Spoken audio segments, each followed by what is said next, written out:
what does that relationship look like? How can we make that work so that everybody is happy within it? And you know, when I started out, and this is a key thing, you know, I started off with minus £100,000.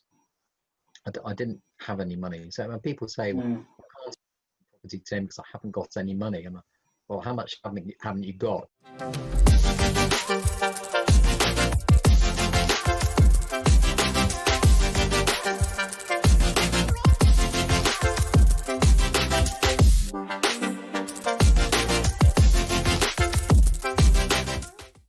Hello guys, hope everybody's doing well. Today I've got a very special guest. He is a man who's achieved a lot as far as raising finances is concerned from private investors, and we met a while back when you were allowed to meet in person at a Maidstone pin event, and he is Tim Matcham, the property finance coach. Yes, that's correct. Yes. So yeah, lovely to have you on. How are you doing, Tim? Yeah, really good, thanks, and I hope everyone else is well. And thank you very much for inviting me on. It's my pleasure. Good to be on. So yeah, let's hope we can share some insights that will inspire your listeners. Absolutely. I mean, why don't we start off, light and easy? Why don't you tell me how your week's been? It's the end of the week. It's Friday. It's a time of reflection.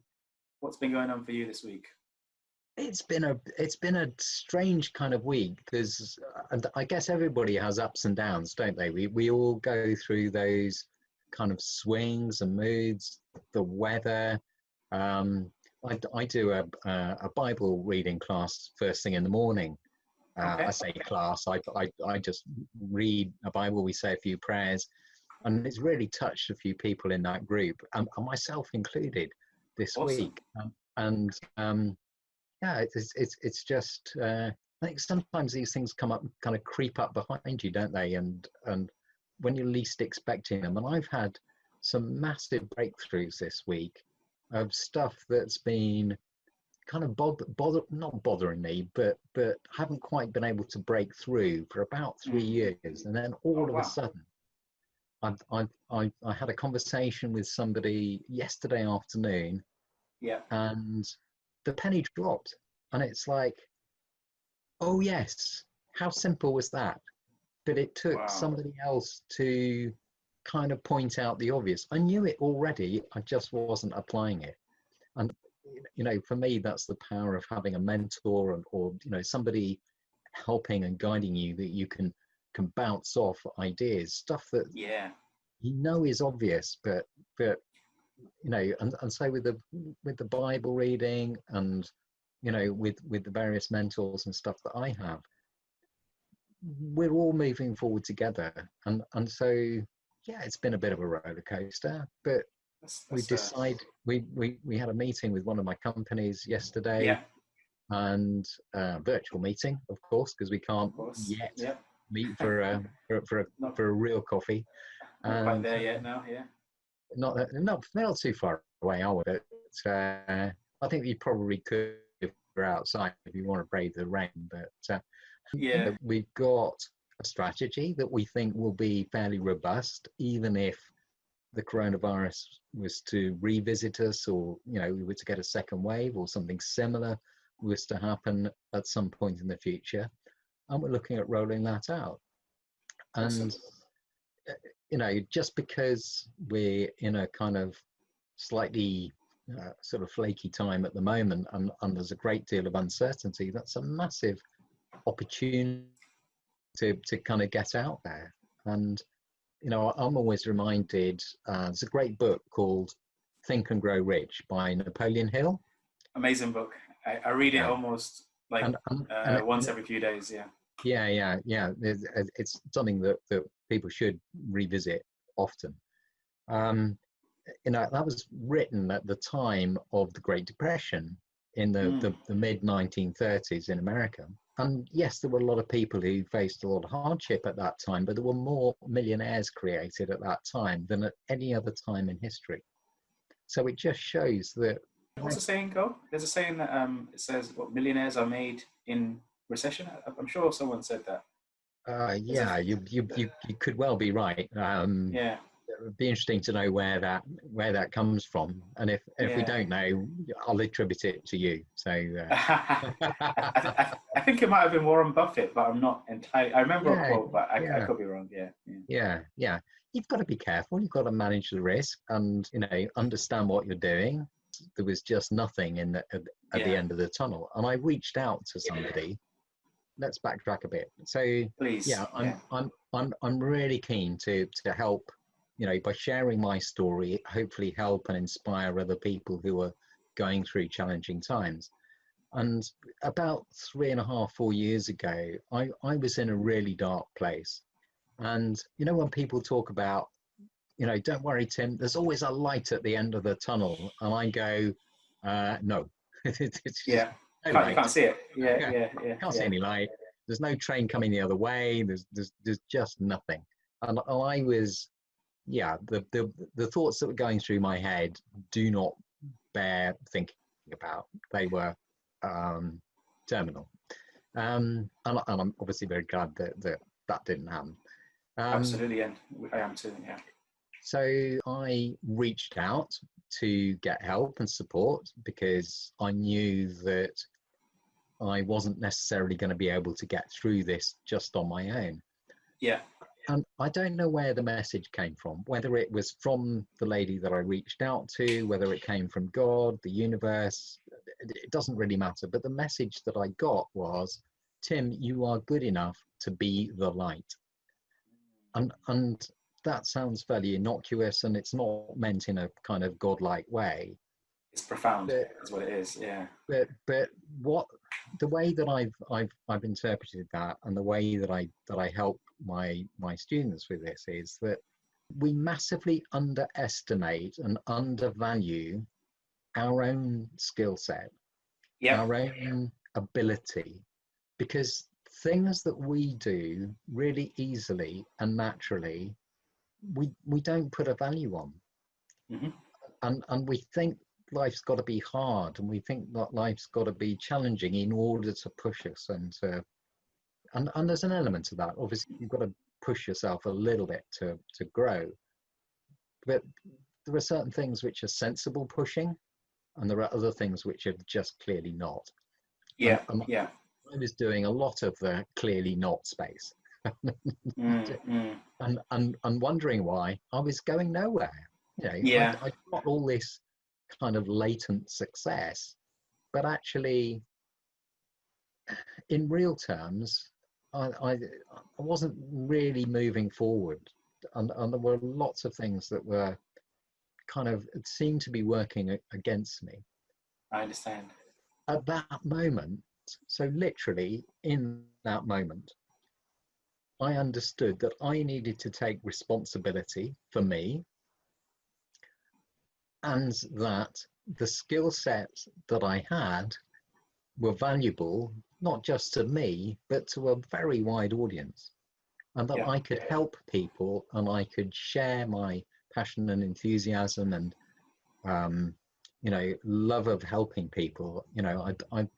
I love inspiring people to greatness. Yeah. That whole process of taking somebody who's maybe for whom things aren't quite working just at the moment, and Yeah. going, do you know what, we can change this. And these, I've worked with people who are successful property investors themselves already. They've got, they finished as top 5 performers on one of the big national training programs.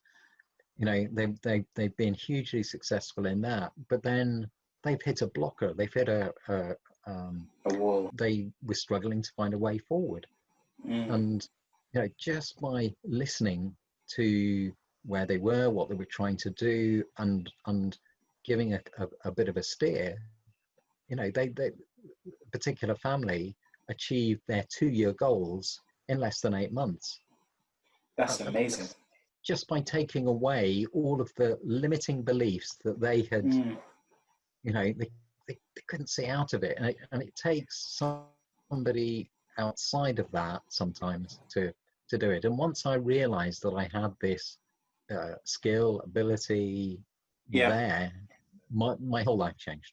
And It's an extremely valuable, I mean, you've touched on so many profound things, in the last sort of 5 to 10 minutes. Is, really important to unpack, because if we start off with limiting beliefs, it's so interesting how no matter what industry or sphere that, you might be in, the key thing that holds a lot of people back is that limiting beliefs. And, you've been in a position, I think you referred to, I guess your belief in God, and sometimes we can be aware after the fact that maybe God has allowed you to go through something so that you can bring people out of that same thing, and almost be what you went through was for a reason, to blaze a trail, and to almost, like you said about the light, right? So almost be the light so that when somebody else is in that tunnel, they can find their way out. And it definitely seems like you're really making good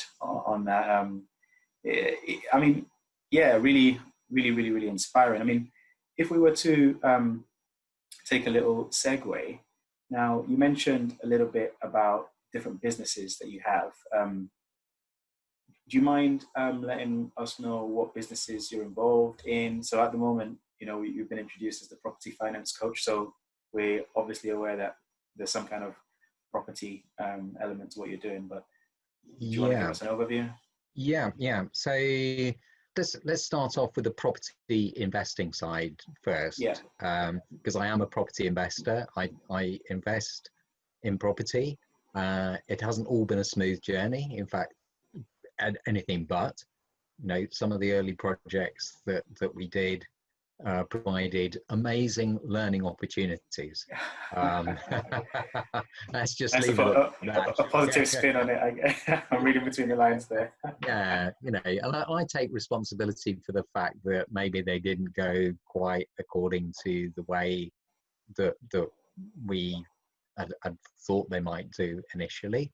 If something doesn't work, it's not just you. You can't point the finger and say it's their fault that happened. If you were part of it, you are equally responsible, and you need to take that responsibility, and you need to forgive other people, completely. There's no good holding grudges, and so even people who have, in a lot of people's eyes, have maybe done me wrong, I forgive them absolutely, and I'm very grateful to them for the opportunity of learning from the experience of whatever it was that I was doing with them. So it's a very liberating way of kind of looking at it, because I think bitterness holds a lot of people back. It can hold you back if you're holding on to that sort of "you did me wrong," whereas the person who has done you wrong is completely free, because it's a prison that you're kind of creating for yourself, isn't it? It's only you that's screwing yourself over, not anybody else. And the sooner you get to grips with that, the better. So that was kind of in the early days. Then it's about 2.5, maybe 3 years ago, I did a joint venture with 2 other couples, and we bought we bought some holiday apartments. So we bought 7 apartments and a 2-bedroom cottage down in Paynton, South Devon. Right. Working with investor finance, and it was great to begin with. Really good relationship. We'd known each other for 5 or 6 years when we started this out. Everything was, we sat down, we spent a lot of time before we got into it, just talking about roles and responsibilities and who was going to do what, and everything, and everything was really, really good. However, it got to a point where, and I don't know if you know anything about serviced accommodation, but it's very much a hospitality business. You're looking after people, and that requires systems, processes, ways of doing things, and my particular energy profile, it really isn't in that space. Okay, so I was getting very, very stressed, although it was it was a great project and I loved working with the people. what I was having to do was not something that I was enjoying. And we I agreed get that. just at the end of last summer that we should part company. Now, it was very amicable. You know, we agreed that what we were doing, you know, I was almost holding them back. And rather than stick in there and allow it to eat away at me, I said, look, you know, this just isn't working for me, but I can see that it's working for you. I don't want to hold you back. You guys are the guys to take this forward. I'm delighted that I was able to help you get it set up and sorted out, but now it's my turn to move on and I need to go and do something else. And so that was quite a tough decision, but you know, there was a huge amount of respect all round because we all said, yeah, we get that. You know, we understood. I actually work with something called Contribution Compass, which is very similar to wealth dynamics. Okay. And so we really understood the energies that each of us had, and how we contributed to the team that we were in. Yeah. So that was, you know, a new foray, if you like, into the things. Yeah. Then taking that knowledge and experience of kind of what worked, what didn't work, I was then able to set up another company with some other people who were very happy to do the bits that I wasn't happy to do. So I'm absolutely hopeless at sourcing property. I could make a case for every single property on Rightmove. Now, that's not terribly helpful. You know, I just can't do it. I don't have an analytical brain in that sense. I can review stuff, but I don't have particular skills to do the due diligence and all that sort of stuff. But I can interrogate. But I can interrogate that. So I've surrounded myself with people who plug the gaps of where I'm going. Just before lockdown, we were due to purchase a 6-bed HMO in Gloucester. Yeah. And it obviously stalled. It didn't go ahead, and I believe it's still available, but we're thinking now, because of this whole COVID-19 situation, that actually we need a strategy that is going to be more robust in terms of the kind of portfolio that we build, and we're going to diversify. So not just HMOs, high-end HMOs, but we're going to be looking at the kind of sheltered accommodation model. Okay. Is that the strategy that you mentioned? You kind of arrived at. You mentioned that at the beginning of the conversation. Is that? Yes. Yeah.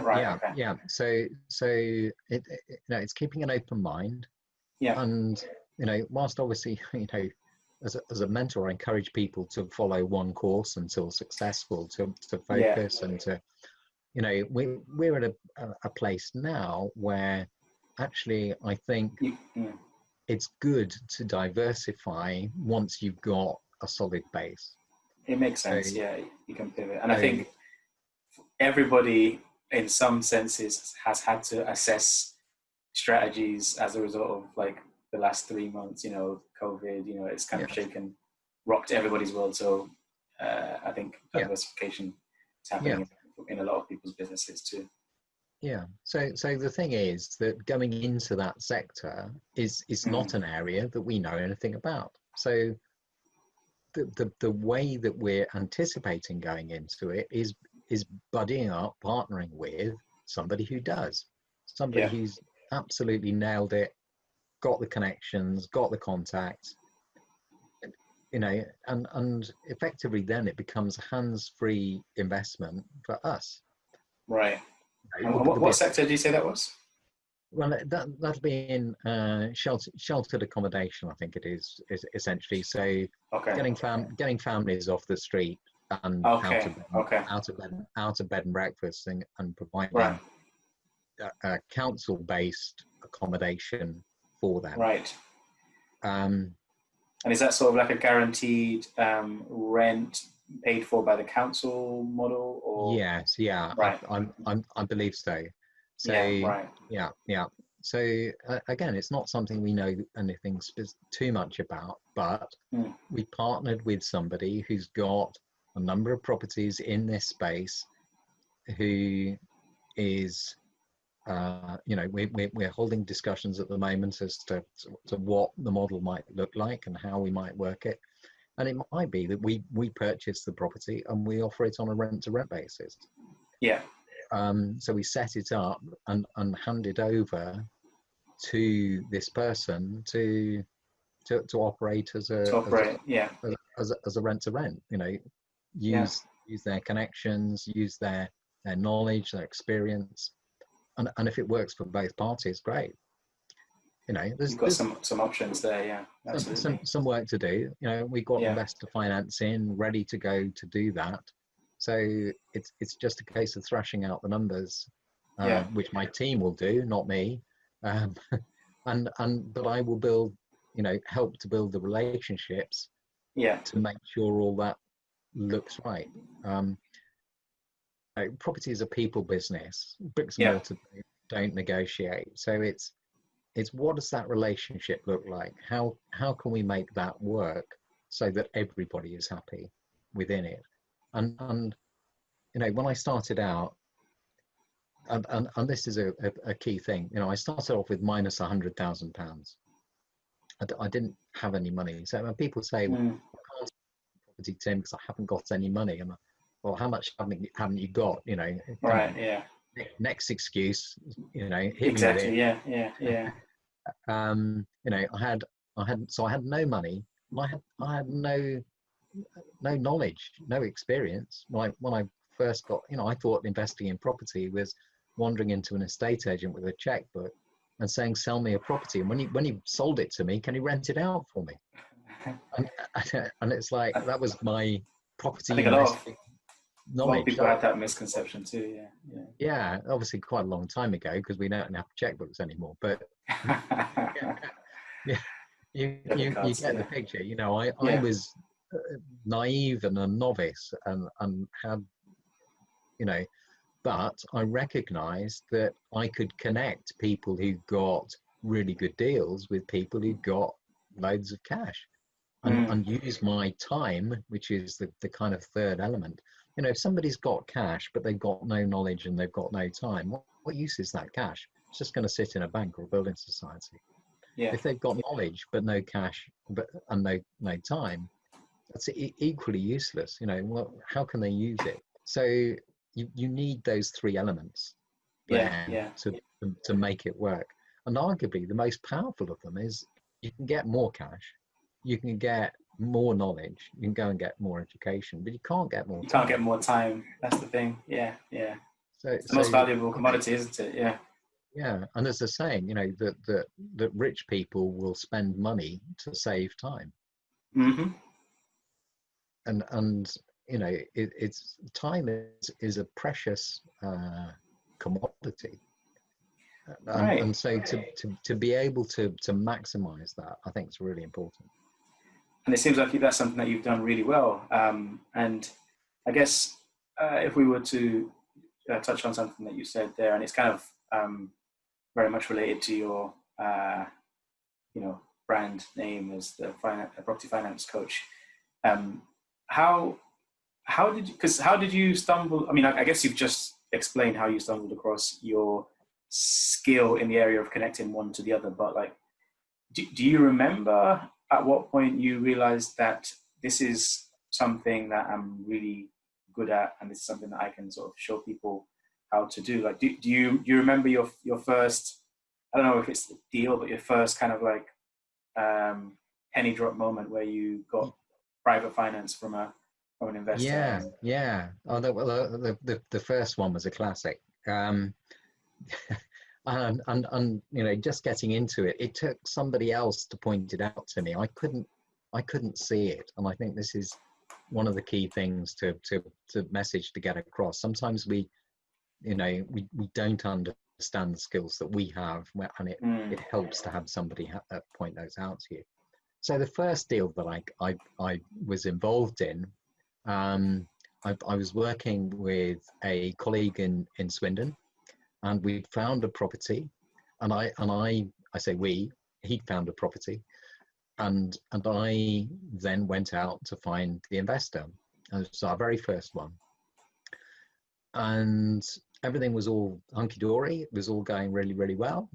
And then at 9 o'clock on Monday evening, we were due to exchange at 12 o'clock noon the following on the Tuesday.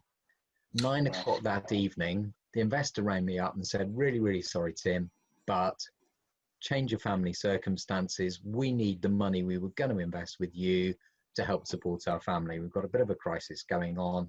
We need to be looking after them. And so it's sorry, but we have to do it. Quite understandable. So we were left completely high and dry, because in those days I hadn't thought to, I thought if somebody said, I'm going to invest, they were going to be good for it. And now obviously I make sure I have multiple investors lined up for any one project. And so if one has to pull the plug, not necessarily because of anything that, because they want to, but it happens. It happens, right? We were left high and dry. Very embarrassing conversation with the estate agent the next day to say, what we're going to do? We can't go ahead with it. Great learning experience though. Pretty how did the estate agent feel? Oh yes, we heard some choice words from the other end of the phone. Well, at least it was over the phone, not in person. Yes, yeah. I'm not sure I dared at that time to go in and actually face them. Wow. But it happens. It was awkward, but it was a learning experience. And don't do the same thing again next time around. What do I need to do differently in order to make this work? And how quickly was the next time after that? I think it came quite quickly actually. So it was within probably another 2 or 3 months. I actually got involved in a very big £1 million project. Again, heaped with learning experiences, which I wouldn't necessarily want to repeat. No, of course, yeah. But those things, those experiences make me stronger. They make me more able to understand the challenges that other people face. Yeah. And so when I'm mentoring clients, I've been there. I've got the T-shirt. Most of them are very, very bloody. But that's brilliant because you've got the battle scars. There's not much I haven't seen in that arena, and so although it was pretty traumatizing at the time, and those who were around me at that time can't actually believe that I made it through. Those that know the whole story are amazed that I didn't crumble into pieces, because it was seriously challenging times. No, anyway, I can totally, I mean, not to kind of keep on the negative, we're going to switch it to the positive, because there is a positive spin to all of this, but I mean, to be able to come out on top and, to thrive and really turn it around, that was, again, one of the things that really inspired me when I met you for the first time. But going back to when I met you the first time, you had a book out at the time, How to Get Money from Armchair Investors. The book, How to Attract Armchair, that's not showing. I can, How to Attract Armchair Investors for Property. So that started off, literally a couple of months after I had my awakening moment, if you like, and I was, at the time in the evening, I was delivering pizza after my day's work to help make ends meet, and wow. And then I had to hand my notice in, because I said I've got to focus on writing my book, and they were all kind of like jaw dropped. Whatever are you writing a book on? It's not delivering pizza. But I got, to share where I was. I used to get excited when somebody gave me £1 coin for delivering their pizza. and that's about 3.5, 4 years ago. But it's amazing how, things can turn around and, and I think it probably makes you more, because, I've had times when things have been low, so I can appreciate what you're talking about to some extent. And when the turnaround comes, the success and the blessings become a lot more real, or that you kind of appreciate them more, But sorry, I interrupted you again.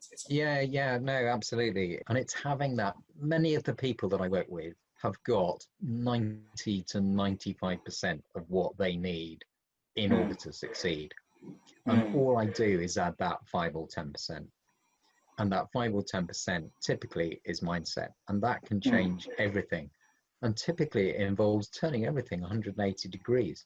I've had several 180-degree turns in my journey, and that's where the magic happens.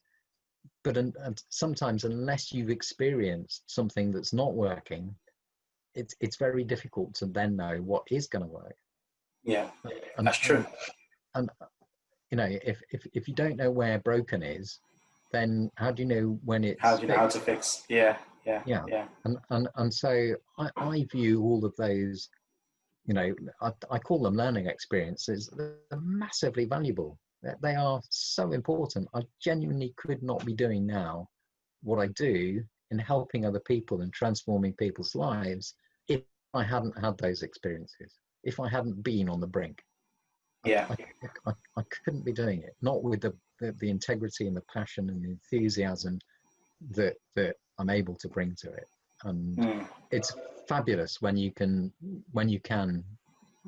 change somebody's life, and that's if I'm lucky enough to have been instrumental in helping a number of people who've been in fairly dark places, not necessarily very dark, but just didn't know where to go, and we're frustrated by the lack of progress, and we put things in alignment, we get everything sorted, and then all of a sudden they fly, and you go, wow, I helped to do that, and that's amazing.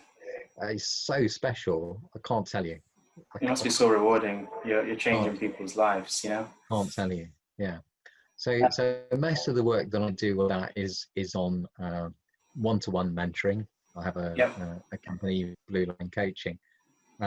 But recently, just at the start of lockdown, we launched Property Ambition, which is up here, which is an online course. And we were a little bit tentative about getting that launched in the middle of lockdown when everybody was uncertain about things. But that's already impacting people who are jumping on there.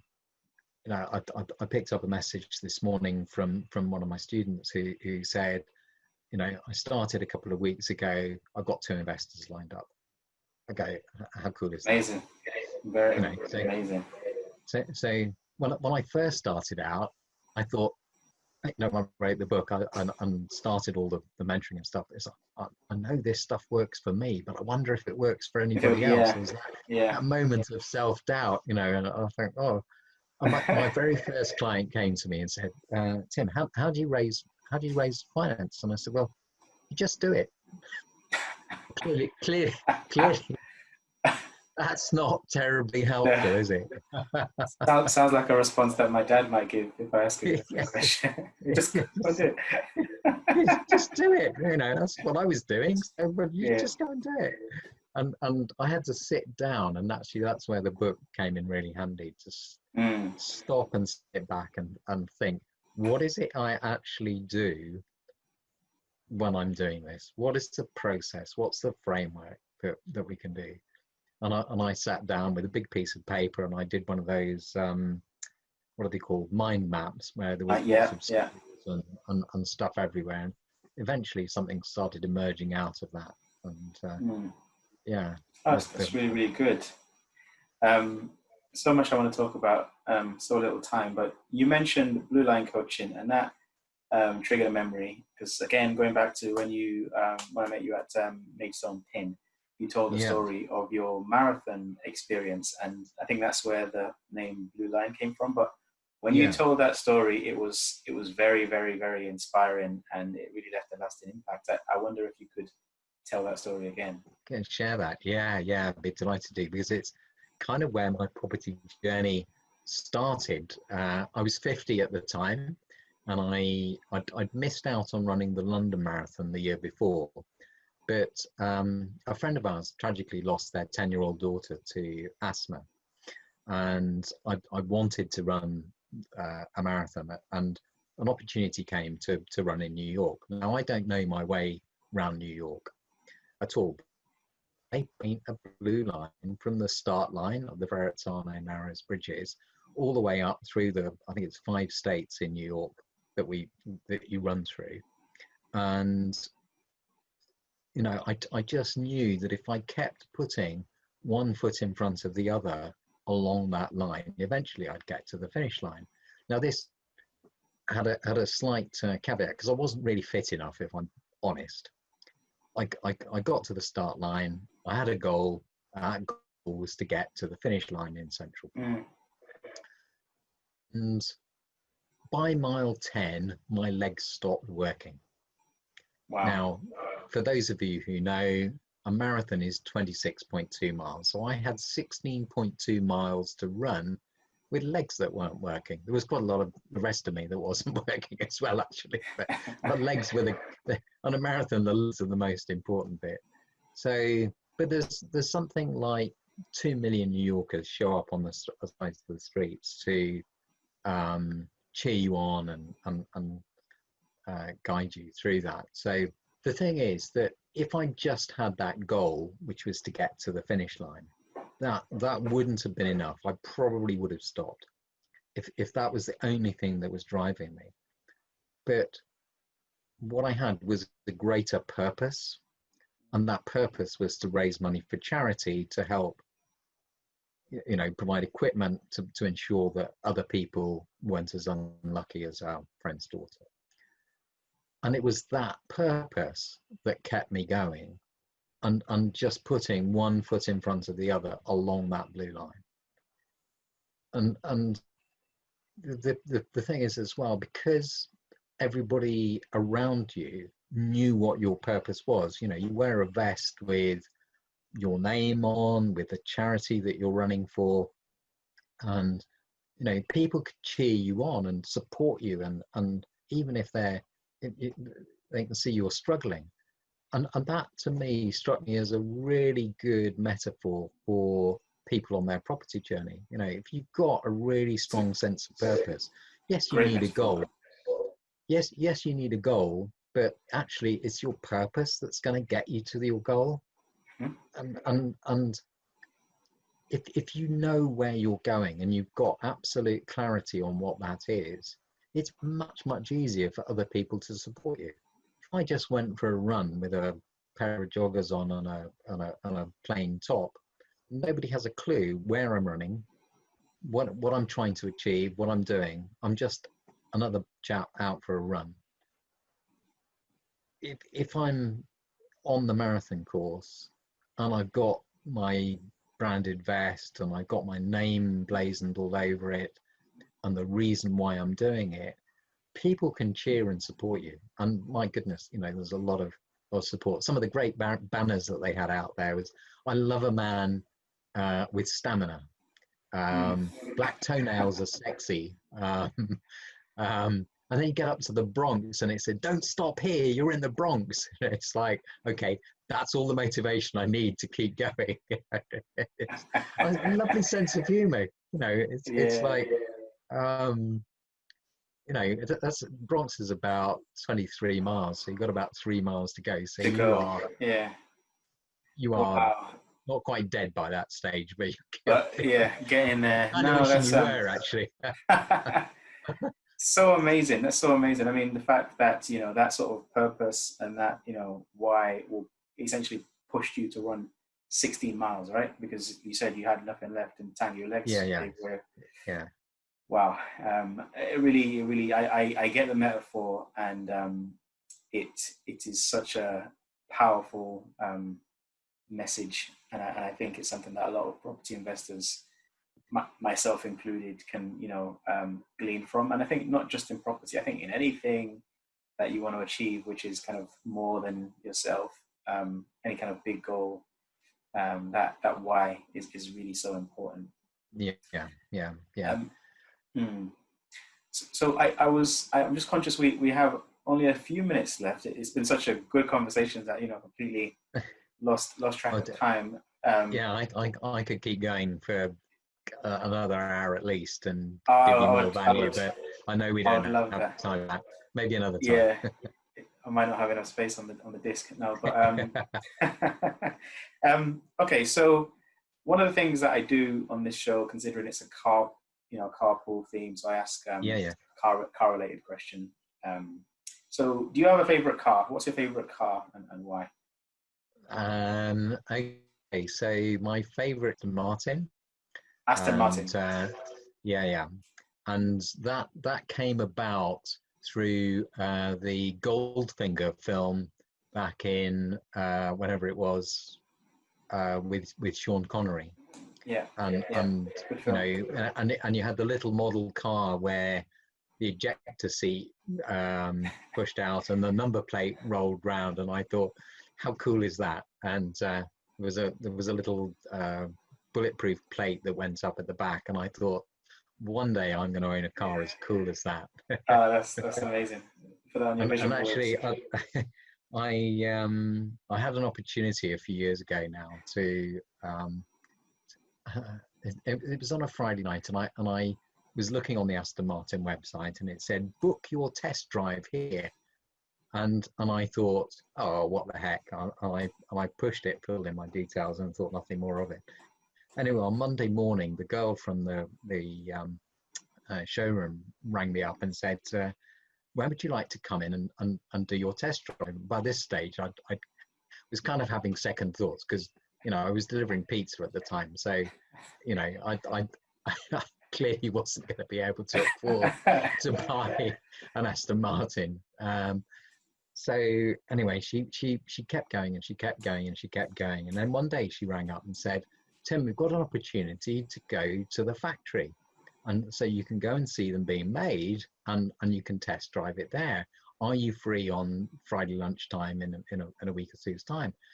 And I thought, brilliant, this is my opportunity. There'll be lots of other people there. I'll be able to go in and kind of mingle and get lost in the crowd and it'll be fine. Anyway, I arrived late. I desperately needed the loo, and I had a phone call to make. There was some property thing that needed sorting out. So they ushered me into a side room, allowed me to make the call, and then said, well, come and join us all in the room next door. So I arrived in the room next door, and there was the tour manager, the factory manager, and the test driver, and me. Wow. So instead of just having one person, I all of a sudden I had three of them. It was a spread of food enough for about 20 people. Nice. And they asked me, and so when are you going to buy your, when are you thinking of getting your Aston Martin? Now, I was driving a 58 plate Ford Mondeo with about 176,000 miles on the clock at the time. I couldn't have afforded one of the wheel nuts on the Aston, I don't think. Man. Anyway, one of the questions they asked me was how did I get into Aston Martin, and what made me want to be interested in Aston Martin, and I shared that it was from Goldfinger. The same story. Yeah, and they said, interestingly, the new generation know Aston Martin because of all these PlayStation games and Xbox and all that sort of stuff. Okay, yeah. So that's how they knew it. Grand Theft Auto and all that.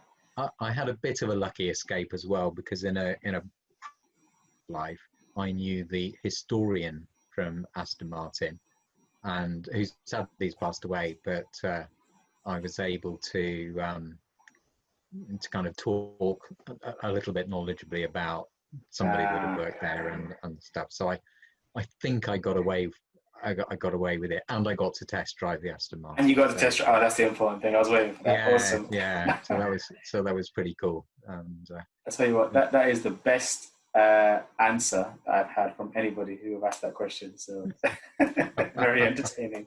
So maybe one day. But do you know what? Actually, I think what COVID's taught me is that, you know, yes, all these toys and stuff are great, but they're very expensive. I think what I would do now is, rather than having one sitting in the driveway, is maybe for, you know, take a week's touring holiday and just hire one for a week or 2 weeks, you know, drive off down to the south of France or Spain or somewhere and just do the kind of grand tour type thing. Sounds like a great road trip. And then hand the keys back, and all the challenges that go with having something like that, and you know, get back into something a little bit more sensible when you're back home. Back into your Escort, no? Yes. Oh no, that's really nice way of looking at it. Okay, so I think we are out of time. So I just wanted to say, Tim, thank you so much for joining. And I guess before we go, if there is any information you wanted to share about how people can get involved with you, your mentoring, how they can purchase your book, what would you want people to know? Yeah. So there's a couple of things. There's the, where is it? That way, isn't it? The Property Ambition online course. So you know, very happy to see people there. But I've got lots of free resources as well. So if they go to www.propertyfinance.coach, there's a free ebook that they can download, which shares some of the stories and introduces them to my 6-stage framework, so they can get a taste for what this is all about. Very happy as well to connect with people on LinkedIn, and if people want to book a call, I've got another website, attractarmchairinvestors.com, and there's a book a call tab on there. Very happy to have half an hour with anybody, you know, just to chat about where they are, what they're doing, and whether it's appropriate to come and maybe explore working with me. I do offer a limited space of one-to-one mentoring, but I only take on maximum of 2 every month on that, because I want to have, you know, time for them, and also time for me. But I typically work with people over about 6 months, and we see a massive transformation. That's something really beautiful to watch. But sounds awesome, man. That's been a great hour. Thanks so much, Tim. It's been really good speaking to you. I've been inspired, and I'm sure a lot of people will be inspired by watching and listening back to this. I guess before we go, if there's like one tidbit of advice you would like to give anybody who's looking to get into property and needs a bit of a push or a bit of motivation, the wise words of Tim Matcham would be? Yeah, the wise words. Believe that you can do it, and surround yourself with people who are going to help you and support you on that journey. You know, it can be very lonely, so, you know, there's a few people who try and do it on their own, but inevitably it's going to be trouble. You know, you can't be expected to know how to do everything, and I certainly can't, but I haven't let that restrict me in my plans, my growth. I've understood where my skill set is, and I've made the most of that, and understood how I can contribute best to other people, and that's key, and just being able to offer the right help at the right time for the right people, you know, and be picky about who you work with. You know, I've had relationships with people who, as I say, provided lots of learning experiences, which I now see as positives, but Yeah, don't put yourself through the same pain as me. Yeah. I've done it so you don't have to. Right. Well, thanks so much. There you have it, guys. That's been Tim Matcham.